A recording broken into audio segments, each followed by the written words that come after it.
Thanks for listening to this podcast of Trending with Timmery. If you haven't already subscribed, please catch us wherever you love to listen to your podcast, from the Relevant Radio app to Apple, YouTube, you name it, we are there. And if you listen on Apple Podcasts, please be sure to go and give us a 5-star review to help other people discover the podcast. Anything you share in terms of episodes, whether it's texting it to a friend, posting on social media, helps to build up the kingdom for God, to help confront the challenging issues we face as a culture, but with joy, with hope, and with an eternal perspective where our faith collides with everyday life, bringing eternal principles to help us live our life joyfully. So, what's trending? Bridging your Catholic faith with your everyday life. You're listening to Trending with Timmery on Relevant Radio. Joining me now, it's so great to be here. We're at the Vox Vitae Catholic Pro-Life Leadership Training Program for youth, 100 youth with us here in Southern California. Today, we're going to unpack with Jim O'Day, the Executive Director of Integrity Restored, here with me in person in Southern California.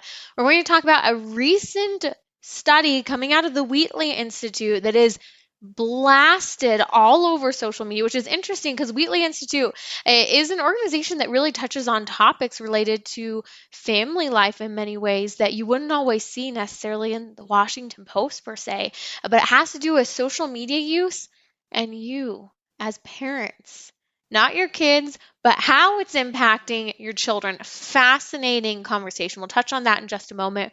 We're going to talk about conversation starters for families. It's our marriage hour today on Trending, and sometimes getting your kid to talk is difficult. Even getting yourself to talk is difficult. So what can you do to help lighten the load of conversation and still have conversations? These are helpful tips we'll have. Also, we'll share with you a little bit of what's happening with the current teen culture that we are experiencing right now. And here's the topic of the hour, especially where married couples are concerned, but couples in general, and that is this trend of couples choosing to watch pornography together. You might be opposed to pornography individually, but many people think it's perfectly okay if you do it consensually together, watching it with your spouse or significant other. You're listening to Trending with Timmery here on Relevant Radio. Again, joining me now is Jim O'Day, the Executive Director of Integrity Restored. You can find them at integrityrestored.com, helping people recover from pornography addiction, sexual addiction, and the fallout if perhaps a loved one of yours has been looking at pornography. Jim, welcome back to Trending. Thank you, Timmery. I always love being on your show, but I love being on your show more in person as I get to see your smiling face. So this is a real joy for me. Thanks for having me. It's an absolute treat. I saw this study came out, and I thought that you would be a good person to talk to about it because you see the impact of technology use impacting people today. You've seen a lot of the studies both on the impact of pornography use, but also how just digital media in general is impacting young people. Fascinating study came out. We often talk here on Trending about how technology use is negatively impacting young people, but here's breaking news. A Wheatley Institute study came out this past week. It is everywhere on the internet. And it's explaining why we've seen an increase in severe depression among youth. This year, 2.5 million American youth reported having to cope with severe depression. Now, this number is a significant rise, nearly 200,000 more than the year prior, according to Mental Health America.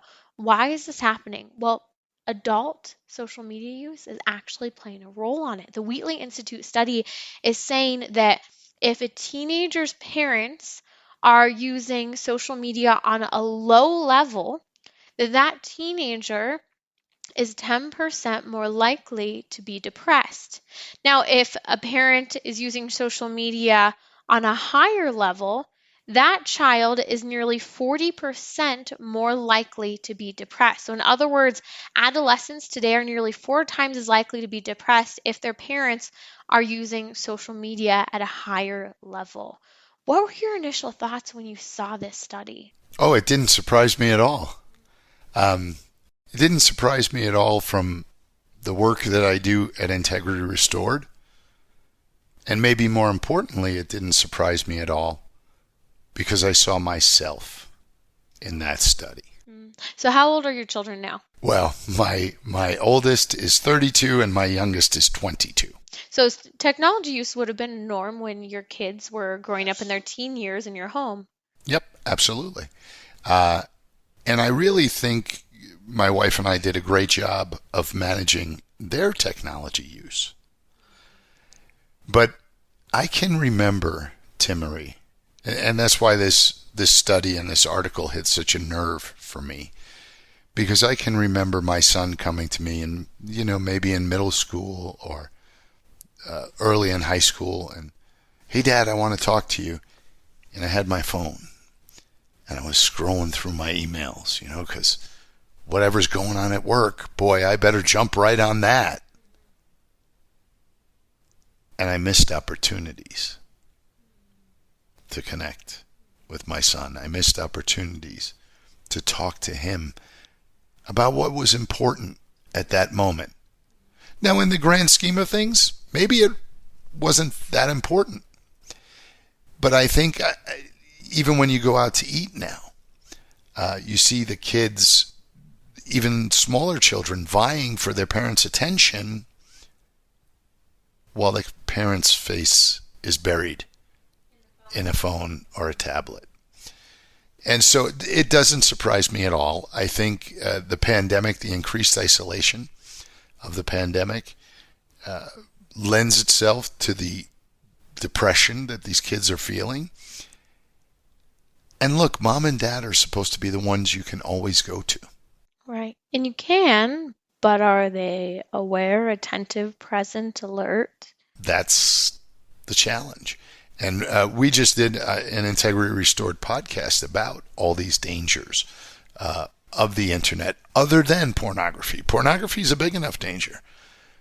But our hypervigilance with messages and emails and social media sites and all these notifications we're getting are distracting us from being in the moment and being able to have these opportunities to connect with our kids or our spouse or our friends. Right, right. This is a little bit of a side tangent, but I think relevant. I'd like to go there for a brief moment. And that is, I was thinking about how if kids are experiencing depression because parents aren't present when they go to talk to them about something, and that really is what it is. These kids are feeling like their parents aren't attentive, present, listening, affirming.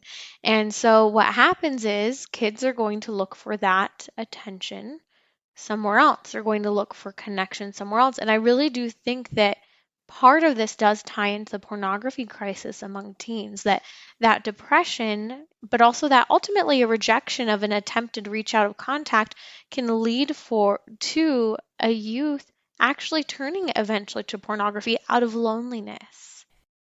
For self-soothing purposes. Absolutely. You see, as parents, look, being a parent is not an easy job. I get it. I've raised 2 kids that are relatively stable, amazingly. Praise God, and thank you, Jesus. But the thing is, it's not about how much money you spend on them. It's not about how much you buy them or give them. It really is about how much time you spend with them. And I would always thankfully be able to catch myself. And I would go back to my kids and say, you know what? Dad made a mistake. I'm sorry. I should have paid attention when you needed to talk to me. And I do apologize. That work email is not more important than you. And so I think that's important for us to do as parents too, because we're not always going to get it right. We're going to screw it up. We're going to get distracted. We're going to, but it's just so normal an experience for our kids today. Absolutely. One thing that stands out to me, and if you're just joining us, you're listening to Trending with Timmery here on Relevant Radio. Joining me now is Jim O'Day, the Executive Director of Integrity Restored. You can find them at integrityrestored.com, helping to heal the fallout of pornography use, sexual addiction, or the fallout that you may have experienced if you've experienced betrayal by someone close to you who's using pornography. So integrityrestored.com is that resource. But as we're talking about this study, and kind of to summarize, if you're just joining us, Wheatley Institute, this has been a groundbreaking study that apparent social media use is having a major role in the depression rate of teenagers. 10% of teens are depressed when their parents use social media at a low level, reports the study, and nearly 40% of teens are depressed at the highest level of parents' social media use. It's interesting looking at this because one thing that stood out to me is if you've ever studied the 5 love languages, what Gary Chapman, I believe, is the author of the 5 love languages. I know for me, my number one love language is quality time. And so I do see this when I look at, are you feeling the idea of the 5 love languages is that all of us have ways that we particularly need love and that we particularly show love. And if our need for love isn't being met in a particular way, let's say I love gifts and I never receive gifts, well, I might have a little bit of a sensitivity in needing a little bit more love in particular areas. If you need quality time, but your spouse doesn't ever show you quality time, or, these things are important. And so a child has these 5 love languages, and there's usually a predominant 1 or 2. And so if a child's predominant love language is quality time and they're experiencing to them what is rejection when they're trying to make contact, and this plays a key role in our understanding how developmentally these kids are supposed to be learning unconditional love and affirmation. You say, well, I do give my kid unconditional love and affirmation, but that child's not receiving affirmation in that attempted contact. And so they're going to stop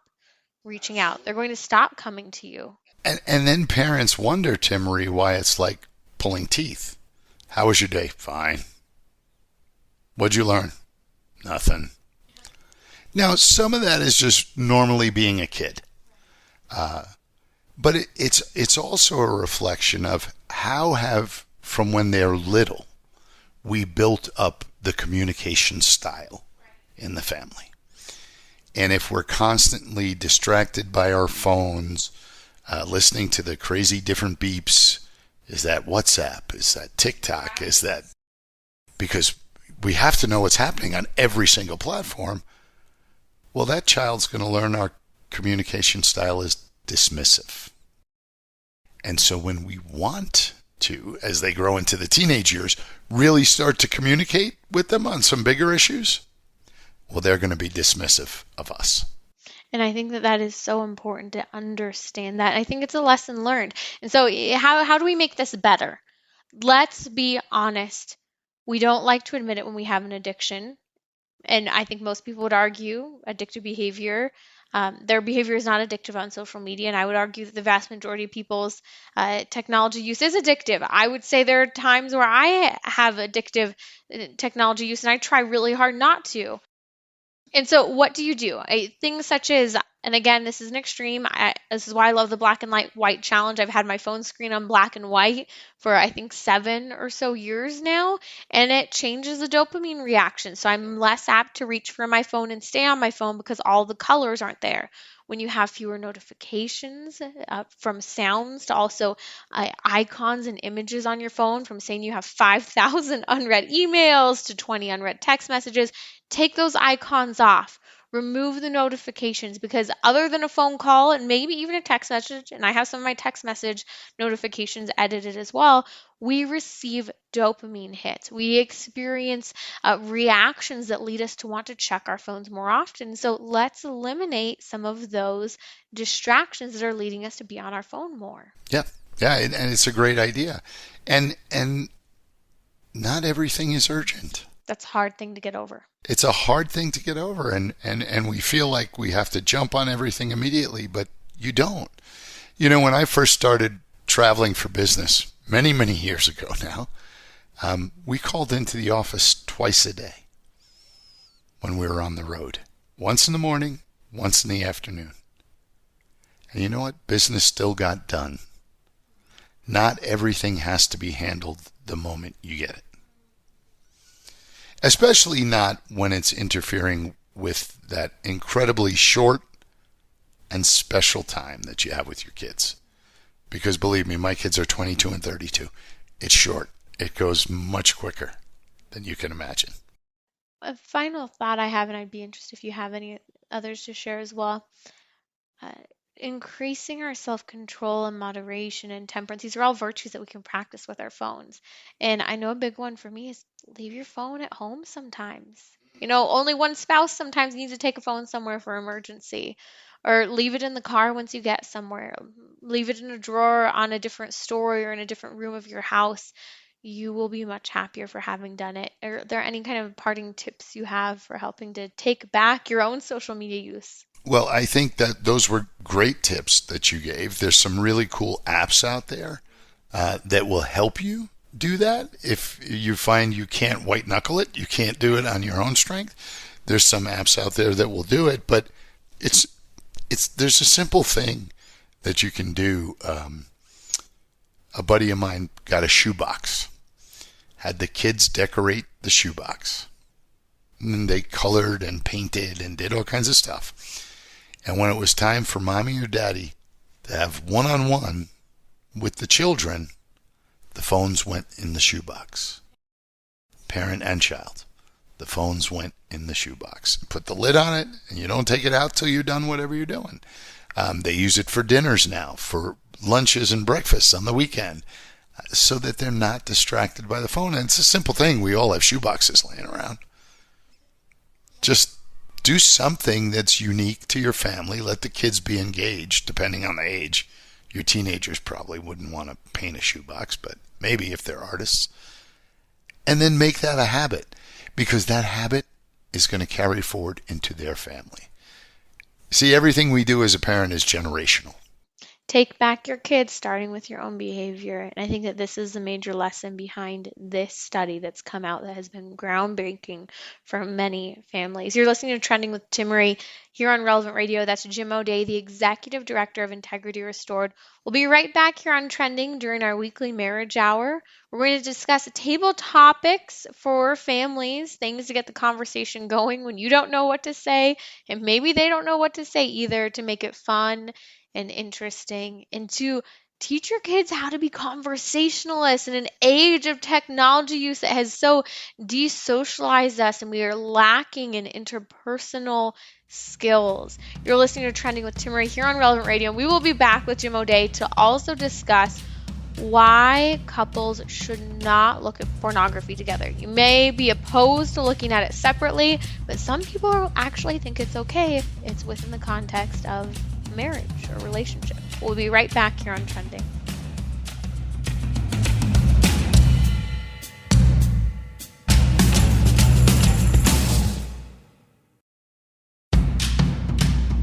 Bridging your Catholic faith with your everyday life. You're listening to Trending with Timmery on Relevant Radio and the Relevant Radio app. Coming up in just a little bit, we'll talk about that controversial topic of whether or not you should look at pornography together as a couple. Opposed to pornography individually? Well, what about if you're looking at it with your spouse? Many couples today think that that's okay. You're listening to Trending with Timmery here on Relevant Radio. Joining me now is Jim O'Day, the Executive Director of Integrity Restored. It's our weekly marriage hour, as I said. And as we're talking about controversial topics, we're here at the Catholic Vox Vitae Pro-Life Leadership Training Program for youth. And we have been dealing with controversial topics all day: pornography, sexuality, hormones, addiction, chastity, sexually transmitted diseases. And with many of these Q&As with these kids, what stands out to me over and over again is these kids are asking us these questions. And my hope and my prayer is that all of these teenagers have the confidence and comfort to ask their parents as well, that line of communication is open and clear. And so right now what we're going to talk about is conversation starters for families. Look, it's hard to have a conversation today, especially for young people where they live digitally. They don't have good face-to-face conversations. And so whether it's teaching them conversation skills, opening up the line of conversation, or talking about ideas rather than people and getting into that gossip culture. These are extremely helpful. We are pulling these. Jim, you sent me this article, Conversation Starters Promoting Family Communication from Catholic Education Resource Center. We'll post a link on social media as well as in the podcast notes. And many of these questions, I think, can be game changers for families to get a glimpse into where their kids are at and even where your spouse is at. Oh, absolutely. And Tim Marie, you've done this with your husband, my highs and lows challenge, where every day we just check in 10, 15 minutes with our spouse. What was the high point of your day? What was the low point of your day? We're not trying to solve any of the problems. We're just trying to share with each other. And in my work at Integrity Restored, when people are recovering from pornography addiction or a spouse is recovering from betrayal trauma, one of the constants I see across all the couples is communication problems. Ineffective communication, not knowing how to communicate with each other. So this little daily check-in can be vital to that recovery and to the health of the marriage. And this list, this article that I came across, I just loved it because it allows us to expand upon that concept with our spouse, but also with our children, with our friends, potentially with coworkers. I mean, this is just a great relationship building tool, building the skill of conversation, which we've lost. Yes, the art of conversation. And I find myself even struggling with this. I'm an introvert, and I think sometimes for introverts it's like, oh, the awkward moment. Maybe you recover. For introverts, you recover by being alone. So sometimes when you're in a social situation, you're tired.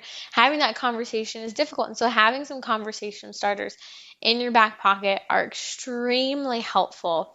And there are a few I know that really stood out to you that I think give you a great glimpse into where your kids are at.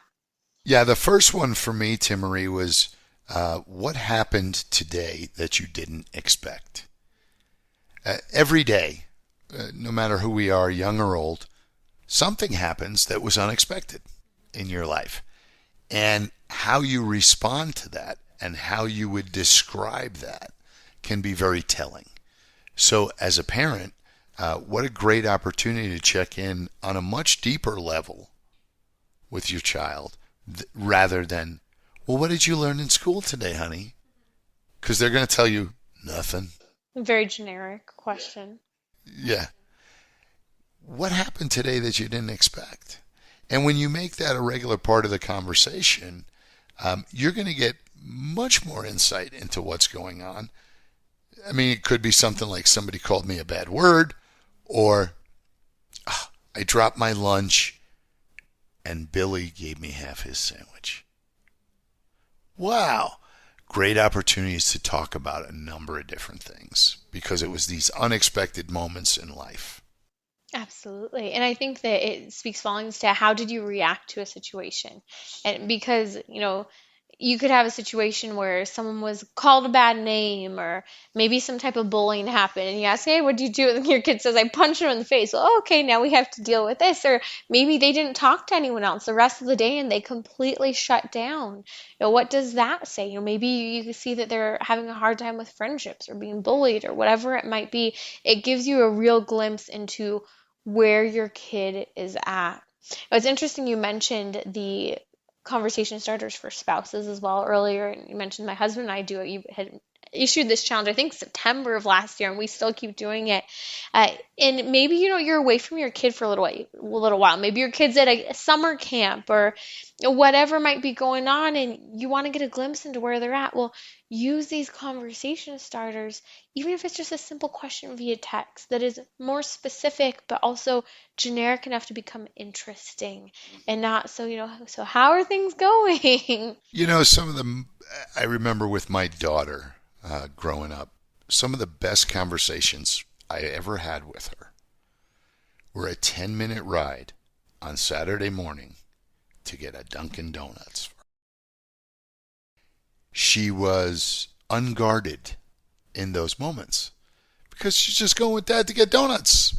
Big deal. And so, hey, did anything cool happen this week or anything bad happen this week? well, Dad, blah, blah, blah, blah. Where if I tried to like schedule that and sit her down, it wouldn't have worked. It's environmental. There's a lot of different reasons, but this list of questions can help us as parents. We sometimes think we have to think of it all on our own. We don't. And use this list, ladies and gentlemen. Timmery's going to put up the links. Use this list this week, tomorrow. Start asking some of these questions of your spouse, of your children, of your friends.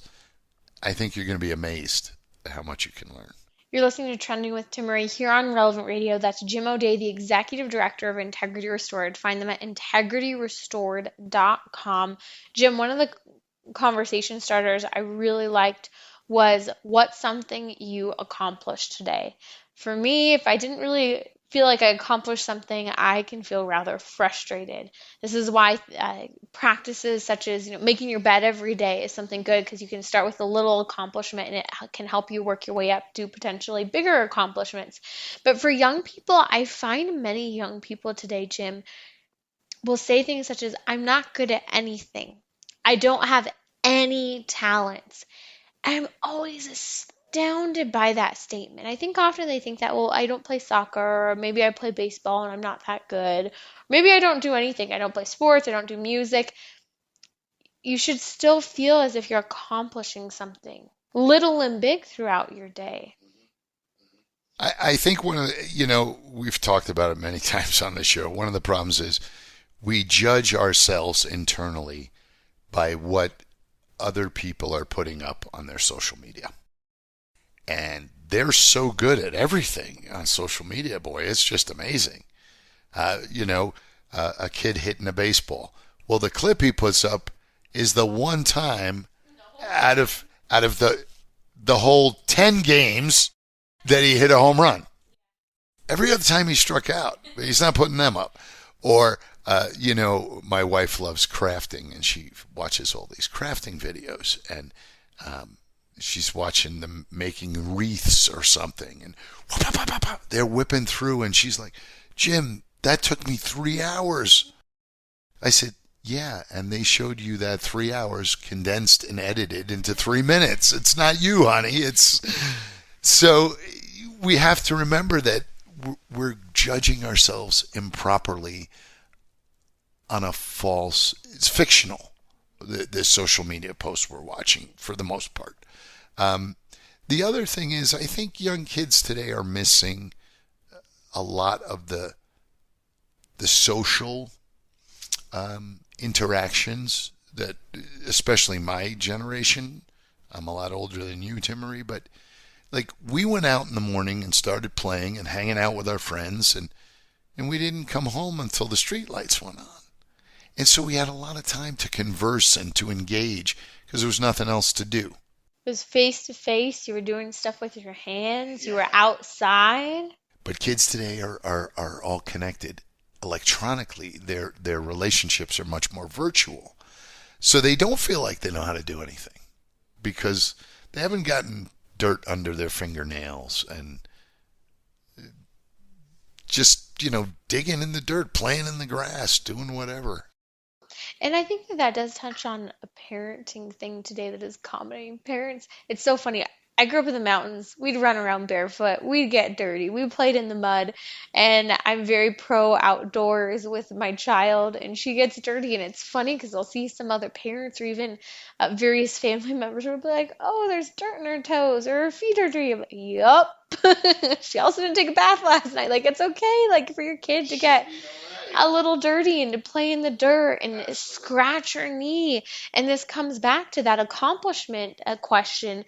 Are you creating a conducive environment for your kids to feel like they can do things like that? Like, oh man, I climbed a mountain today.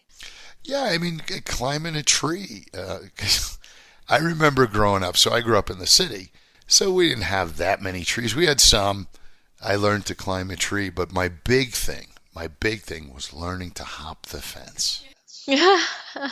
Total city kid.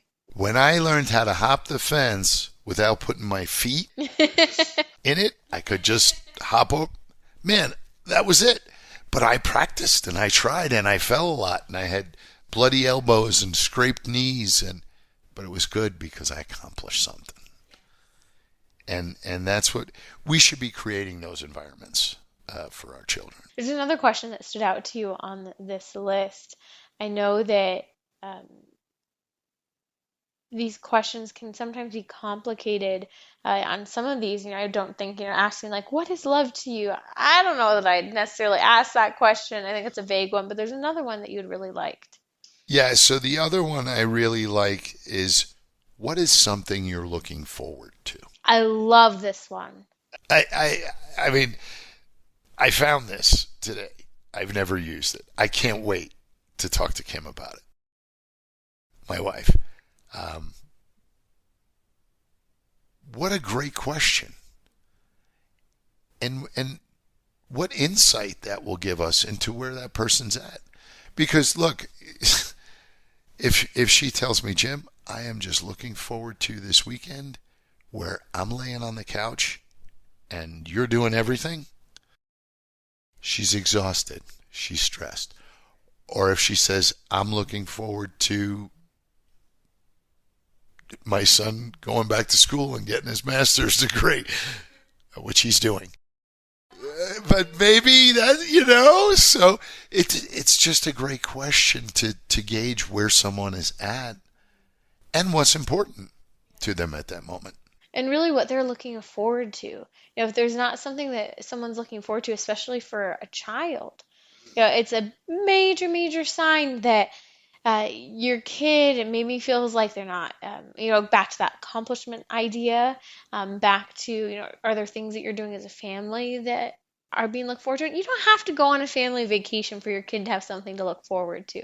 And for me, it was as simple as, I'm looking forward to going hiking tomorrow. That could be something so simple and so sweet, going and having a picnic. These simple things, how can you create and make sure that your kid has something that they look forward to in life? Because if your kid's not looking forward to something in life, this goes back to the depression conversation we had earlier. A lack of interest or delight or looking forward in anticipation to things is a major sign of depression. Mm-hmm.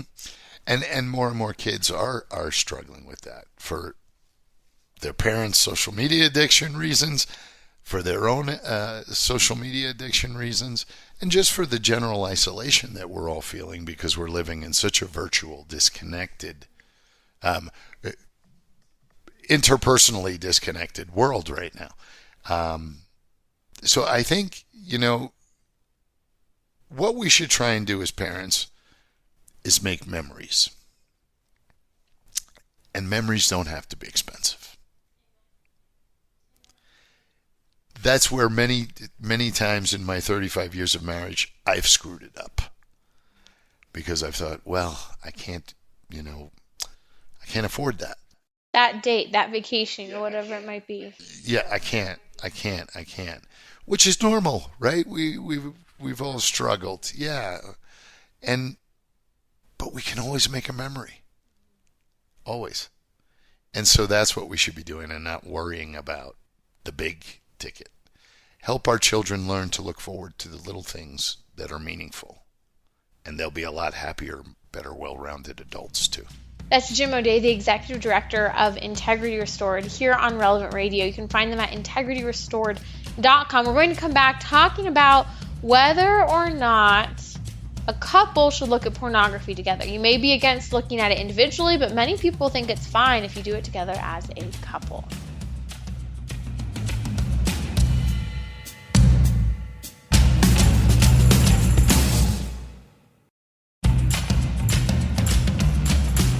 So, what's trending?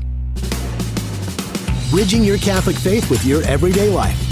You're listening to Trending with Timmery on Relevant Radio and the Relevant Radio app.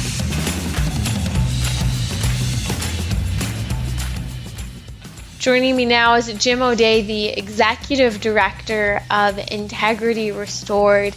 Jim, I remember a trend about 2 years ago where this was being discussed publicly. And it was something that was happening as a norm that I think there was a movie that came out, maybe on Netflix, that was leading people to discuss it.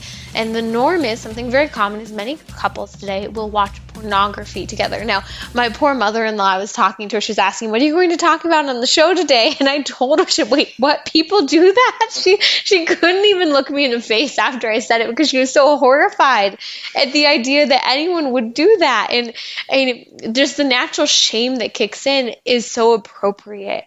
And it's interesting because people can be opposed to looking at pornography individually, but there are quite a few people who are okay with looking at pornography together as a couple. Well, they've bought into the lie. There's a huge lie that it spices up the sex life and it makes the sex life better. It really doesn't. And there's been tons of studies that have scientifically proven that it doesn't. And that's not even taking into account the emotional damage that it does to the relationship. You see, sex, God invented sex. It's a beautiful thing. But it's not something that can be broken down to its lowest common denominator. And that's what pornography does. It breaks it down to just this visual, appealing act without the connection, the emotion, the chemical releases that are supposed to happen at a certain time in a certain order. And so when we think as a couple, many couples who are struggling in one or more areas of the marriage ultimately end up struggling in the intimate area, physical intimacy, sexual intimacy area of the marriage. Well, they think we can kickstart that by using pornography. Here's the truth. Yes, you may be aroused by it. It's the way our brains work. And bodies, absolutely, you're going to have a physical response. But it's not solving the problem that got you there in the first place. It's masking it, and it's actually adding other problems.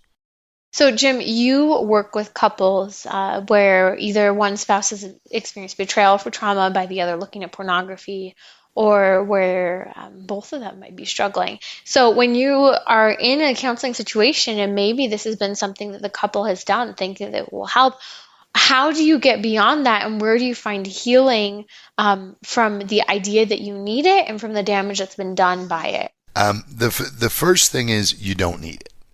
That's the realization that these couples have to come to. They don't need it. Here's a trick, ladies and gentlemen. You want to have an incredible sex life? Pray before you have sex with your spouse.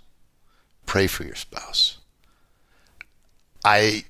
When I came back to the church, I think we might have talked about this on the show. I put crucifixes and statues and religious pictures everywhere in the house except my bedroom. But God invented sex. And I remember talking to a priest friend of mine about it, and he's an expert in theology of the body, and we were talking about how God made sex and it's so beautiful. And he said, well, do you pray for your wife before you make love? I said, no. He said, well, then how do you expect to be good at it? God will help you with that just as he helps us with everything. And so I started praying for her. And it's been incredible because it becomes so much more intimate. The bond is so much stronger. It's not about the lust. The lust can feel like the shortcut to good sex. But it's not.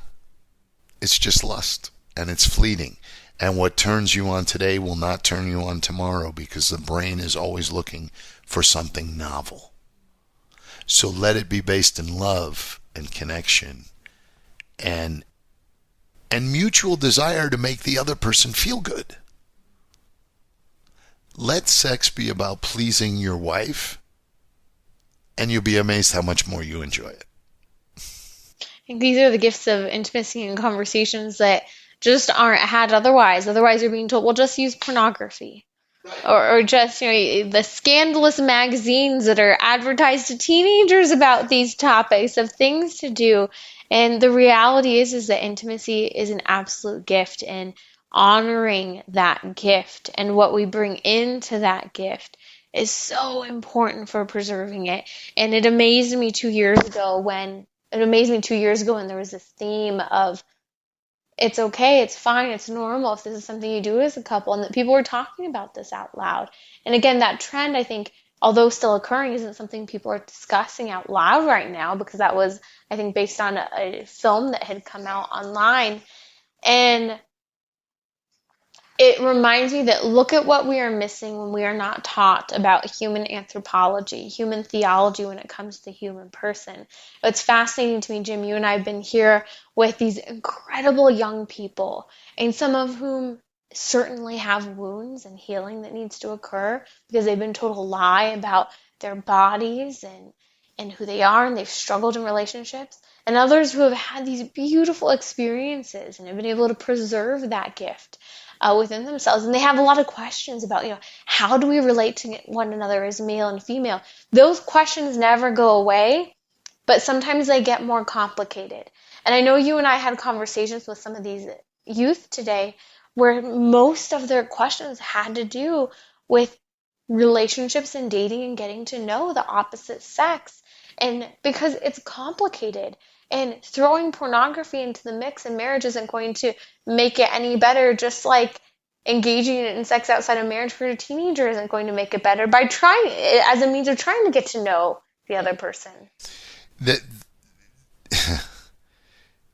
whole thing that pornography does is warp expectations.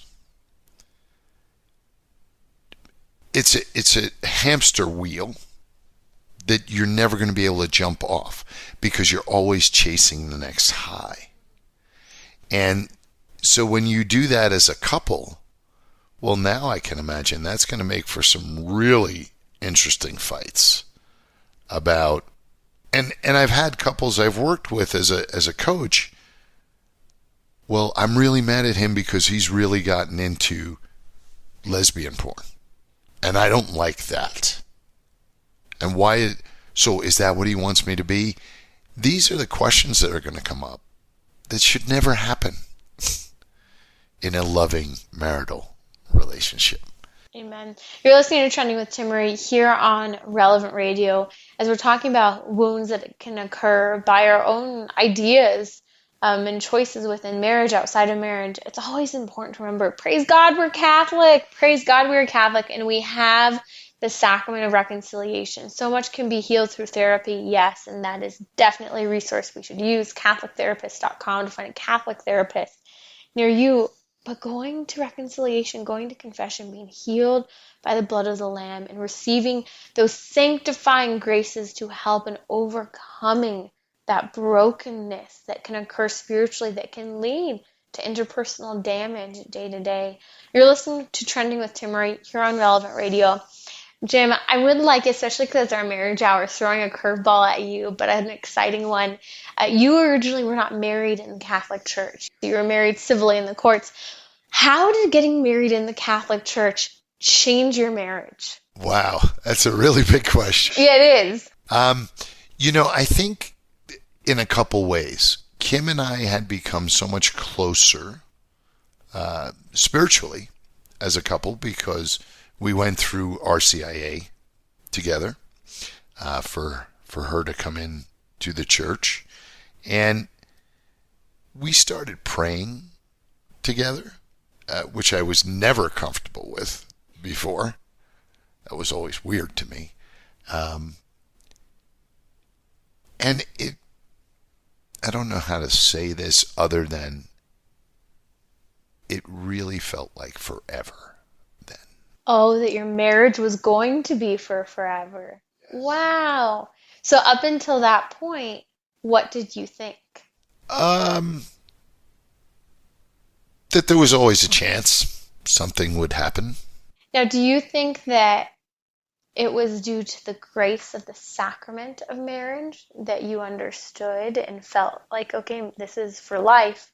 Or do you think it's because you understood what sacramental marriage was and that was the commitment, or both? I think it was both. I think it was absolutely both. You see, my parents were divorced when I was 2. Many of my friends' parents growing up got divorced at different stages. And so it just seemed like a normal thing to me. Like, well, yeah, this won't last. I'm here for the kids now while they're young. And once we got married in the church, my heart changed about that. And then, of course, learning more about the sacrament and what it really meant. And it's funny because I think the same for my wife. I mean, we're two New York City kids, grew up around a lot of divorce, and she probably felt the same way many times. But now we couldn't imagine it. Praise God. Now, your kids were at your wedding. Was there a shift, or did they understand what was happening? What was that like for them? So my son was quite young. So I think for him it was just funny to be dressed up. But for my daughter, I think it was a big day. Really? How old would she have been? 12. So she's at the age where the idea of marriage and romance is becoming very interesting and exciting to her. Yeah, so I think it was a big deal for her. And, one of the things we should do, or always remember, is it's not so much about what we say to our children, but it's about what they see, what we model to them. And that was a perfect opportunity to say, yeah, look, Mom and Dad had to do this right now. We had to make it right in God's eyes. It's exciting to even hear because you're smiling the moment I brought up that you got married in the church. You've been smiling the whole time. It is such a gift of the sacrament and doing the right thing. And for anyone who is listening now, they were married years ago. They were civilly married. They're going to church. They're Catholic. And why do I need to get married in the Catholic Church? We've been married. I understand that. But the grace of the sacrament is something totally different. And to hear that shift that 12 years into your marriage, civil marriage, had for you, what would you say to someone helping them to understand the need and the impact of the grace of the sacrament and the commitment of the sacrament? So one of my dear, dear friends, the priest who married us, was a guy I knew from high school. And he called me Jimmy. He says, Jimmy, God knows you were married to Kim for all these years. But now he wants to give you the fullness of marriage. He wants to bless it for you. And that's exactly what I would say to somebody. Yes, God knows. And he loves that you love your wife and you love your husband and you've been faithful and loyal. But let him bless it now in the way he wants to. That's Jim O'Day, the Executive Director of Integrity Restored here on Trending.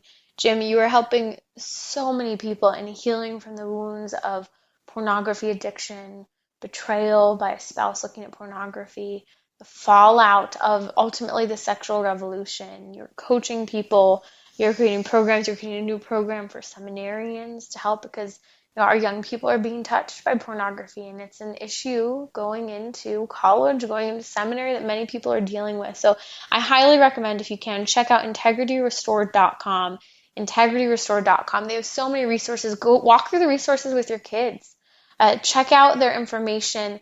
Learn about the impact of pornography and how to heal and avoid that impact. And just a recommendation out there, before it even becomes a problem, there's a book where you can talk to your kids before pornography is even something that will be on their radar. It's called Good Pictures, Bad Pictures.